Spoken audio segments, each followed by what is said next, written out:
Assalamualaikum warahmatullahi wabarakatuh. Innal hamdalillahi nahmaduhu wa nasta'inuhu wa nastaghfiruh wa na'udzu billahi min syururi anfusina wa min sayyiati a'malina. May yahdihillahu fala mudilla lahu wa may yudlil fala hadiyalah. Asyhadu an la ilaha illallah wahdahu la syarikalah wa asyhadu anna Muhammadan abduhu wa rasuluh.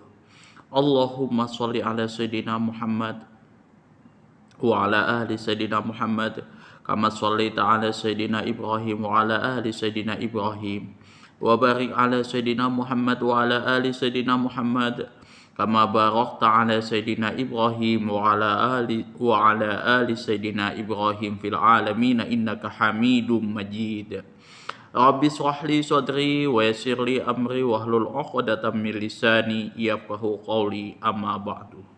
Hadirin hadirat jamaah kaum muslimin wal muslimat yang dirahmati oleh Allah Subhanahu wa taala. Kali ini kita akan membahas tentang hadis kitab Bulughul Maram 109 yang diriwayatkan dari Abu Hurairah radhiyallahu an. Sekilas hadis selayang pandang ya. Hadis ini adalah hadis yang membahas tentang wajibnya mandi bagi orang yang bagi suami istri yang berhubungan intim ya, berjima. Wa Nabi Hurairah radhiyallahu anhu qala Rasulullah sallallahu alaihi wasallam Iza jalasa baina syu'abihal arba'i summa jahadaha faqad wajabal ghuslu, muttafaqun alaih. Wa an Abi Hurairah, dari Abu Hurairah radhiyallahu anhu, semoga Allah meridhoinya, qala, telah berkata, qala Rasulullah sallallahu alaihi wasallam, telah bersabda Rasulullah sallallahu alaihi wasallam, iza jalasa, apabila seseorang telah duduk, baina syu'abiha, di antara cabang al-arba'i, di antara cabang yang keempat dari perempuan. Yang dimaksud cabang yang keempat di sini, yang dimaksud itu adalah tangan dan kakinya perempuan. Jadi kita itu duduk di antara tangan dan kakinya perempuan. Nah, di sini maknanya sebenarnya adalah kinayah dari kita berhubungan badan atau berjima. Summa jahadaha, kemudian seseorang tersebut membuatnya bekerja keras. Ya, artinya sudah berhubungan intim lah sudah. Faqad wajabal ghuslu, maka seseorang tersebut wajib mandi, muttafaqun alaih. Hadis ini diriwayatkan oleh Imam Bukhari dan Muslim dengan satu sahabat, yaitu Abi Hurairah. Jadi apa sih yang dinamakan muttafaqun alaih? Nah, muttafaqun alaih ini adalah hadis yang diriwayatkan oleh dua orang imam hadis besar ya, yaitu Imam Bukhari dan Muslim, ini mutlak. Nah, kalau derajat kesohihan hadis itu yang pertama adalah muttafaqun alaih, hadis yang diriwayatkan oleh Bukhari dan Muslim dari satu sahabat yang dengan sahabat yang sama. Jadi dari Abu Hurairah. Nah, Abu Hurairah itu adalah sahabat Rasulullah. Kemudian dari beberapa jalur kayak gitu, meskipun dia satu jalur atau beda jalur, tapi dengan satu sahabat yang sama, maka itu dinamakan muttafaqun alaih. Dan ini kemudian itu dicatat di dalam Sahih Bukhari dan Sahih Muslim. Itu derajat hadis yang paling sahih. Nah, yang kedua adalah hadis yang dicatat atau yang ditulis di dalam Sahih Bukhari mengikuti kriteria yang ditetapkan oleh Imam Bukhari. Yang kedua adalah tingkatan sahih yang tadi yang kedua, yang ketiga itu hadis yang diriwayatkan, yang ditulis oleh Imam Muslim di dalam kitabnya mengikuti kriteria Imam Muslim. Yang ketiga, yang keempat itu hadis yang sahih yang tidak ada di dalam kitab Sahih Bukhari dan Sahih Muslim, tapi mengikuti kriteria kedua imam ini. Jadi sudah sesuai dengan kriteria muttafaqun alaih, Sahih Bukhari dan Muslim. Tapi tidak ditulis di dalam kitab Sahih dan kitab Sahih Bukhari dan kitab Sahih Muslim. Yang keempat, yang seterusnya itu hadis yang sahih mengikuti kriteria Imam Muslim, Imam Bukhari, tapi tidak ditulis di dalam kitabnya. Dan selanjutnya yang terakhir itu hadis yang sahih yang yang tidak ditulis di dalam kitab Sahih Muslim, cuman lolos seleksi berdasarkan standar Imam Muslim. Selanjutnya ya hadis yang di luar kategori kedua imam tersebut. Ya menurut sahihnya itu menurut standar imam yang lain. Nah itu tingkat kesahihan hadis. Jadi yang namanya kitab Sahih Bukhari itu diletakkan nomor 1. Jadi kesahihannya itu Al-Quran itu sudah nyata mutawatir. Yang kedua adalah Sahih Bukhari. Itu sudah tidak ada yang bisa menyanggahnya karena memang ketat. Kalau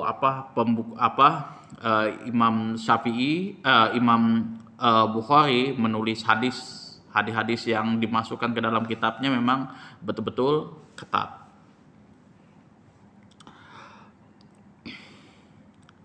Oke, kita lanjut. Jadi kita masuk ke pembahasannya. Jadi hadis ini membahas tentang apabila kita duduk-duduk ya di antara 2 cabang perempuan, 4 cabang perempuan, yaitu tangan dan kakinya kayak gitu.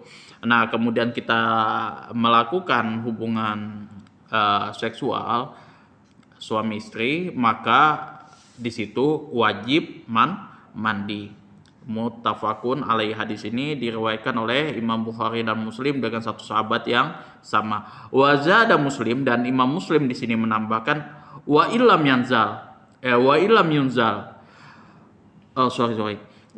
yunzil, meskipun seseorang tersebut tidak keluar maninya. Wa illam yunzil, meskipun seseorang tersebut tidak keluar mani. Jadi kalau kita cek di dalam kitab Fathul Qorib, Safinatun Najah itu, kalau kitab Syafi'i itu, mazhab Syafi'i, kalau misalkan kita bertemunya 2 khitan, nah seperti itu, meskipun dia tidak dimasukkan semua, cuman dia bertemu seperti ini aja, maka sudah wajib mandi. Nah,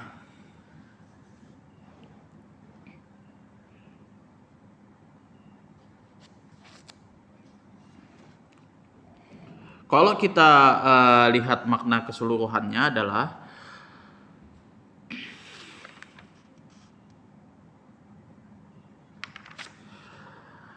bersetubuh termasuk hal yang mewajibkan kita mandi janabah, mandi wajib. Sebab hal tersebut berarti bersatunya 2 jenis kelamin suami istri dalam hubungan jasmani, baik keluar air mani maupun tidak.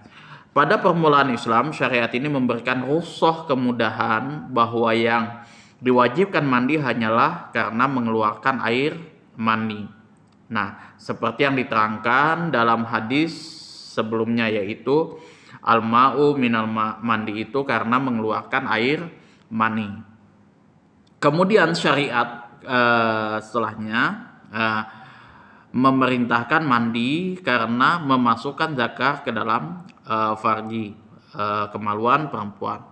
Sebab pengertian jinabah di sini menurut istilah yang dipakai oleh orang Arab secara hakiki ditunjukkan kepada persetubuhan sekalipun tidak mengeluarkan air mani. Jadi yang namanya jinabah menurut istilah orang Arab yang dipakai oleh orang Arab secara hakiki adalah ya kita melakukan hubungan badan ya meskipun tidak mengeluarkan air mani. Nah, kemudian analisis lafadznya adalah iza jalasa, apabila seseorang tersebut telah dimaklumi dari konteks pembicaraan di sini adalah duduk, berarti berada di atas. Syu'abihal arba di sini berada di atas tubuh istrinya. Yang dimaksud di sini syu'abihal arba di sini ialah kedua tangan dan kedua kakinya. Summa jahadaha, kemudian si suami tersebut membuatnya bekerja keras melalui gerakannya. Begitu pula sebaliknya. Ungkapan ini merupakan kata sindiran atau kata ungkapan kinayah yang menggambarkan tentang hubungan seksual. Menurut lafadz Imam Muslim disebutkan summa ijtahada, kemudian suami tersebut bekerja keras. Muttafaqun alaih, hadis ini diriwayatkan oleh Bukhari dan Muslim. Di dalam riwayat Muslim ditambahkan dan khitan bertemu khitan lainnya. Jadi kalau khitan ketemu khitan lainnya, nah itu sudah membatalkan dan sudah mewajibkan kita untuk mandi.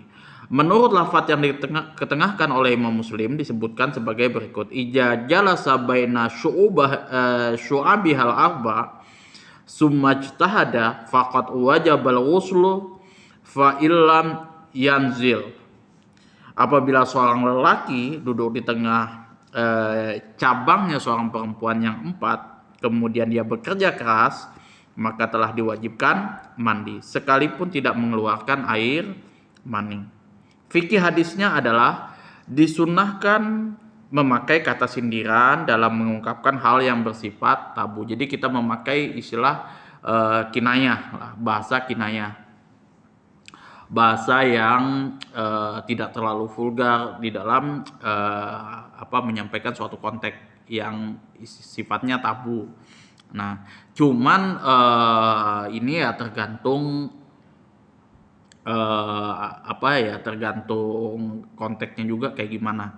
Nah, kalau kami di pondok itu ya sudah istilahnya vulgar kayak gitu dalam tanda kutip ya supaya kami itu jelas di dalam menentukan hukum.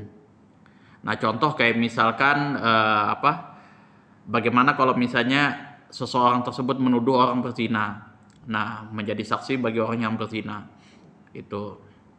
Jadi kita harus betul-betul melihat prosesnya itu bukan cuma dia tidur saja, tapi betul-betul dia memasukkan kemaluan kemaluannya kepada kemaluan perempuan itu. Dan kita juga harus mempunyai 4 orang saksi yang melihat hal serupa tanpa mengintip terlebih dahulu. Itu itu juga sudah kami pelajari itu di beberapa kitab. Bagaimana kita, nah seperti itu juga dalam konteks ini ya istilahnya dijelaskan secara detail. Tapi ya memang sunnahnya kita memakai bahasa kinayah. Kalau misalkan orang tersebut sudah paham bagaimana ininya, ya otomatis nggak ada masalah. Yang kedua, wajib mandi jenabah karena memasukkan zakar ke dalam farji seorang perempuan, sekalipun tidak mengeluarkan air mani. Nah, inilah pembahasan hadis nomor 109 yang diriwayatkan oleh sahabat Rasulullah Abu Hurairah. Mungkin itu saja yang dapat saya sampaikan.